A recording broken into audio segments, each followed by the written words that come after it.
নমস্কার বন্ধুরা, সীমা রান্নাঘর। আমি আজকে বানাবো আলুর চপ।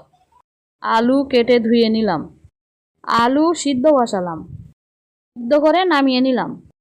লবণ দিলাম, হলুদ দিলাম, জিরের গুঁড়ো দিলাম, আদা দিলাম, রসুন দিলাম, আলু মেখে নিলাম, গরম মশলার গুঁড়ো দিলাম, কড়া বসালাম, শুকনো কড়ায় লঙ্কাগুলো ভেজে নিলাম, লঙ্কাগুলো ভেঙে দিয়ে দিলাম, ময়দা দিলাম, আরও একবার মেখে নিলাম, অল্প করে নিয়ে চ্যাপ্টা মতো করে নিলাম।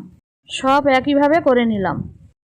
বেসন নিলাম, লবণ দিলাম, হলুদ দিলাম, খাবার সোডা দিলাম, জল দিলাম, বেসনটা ফেটিয়ে নিলাম, রিফাইন তেল দিলাম, আলুটা বেসনে চুবিয়ে নিলাম।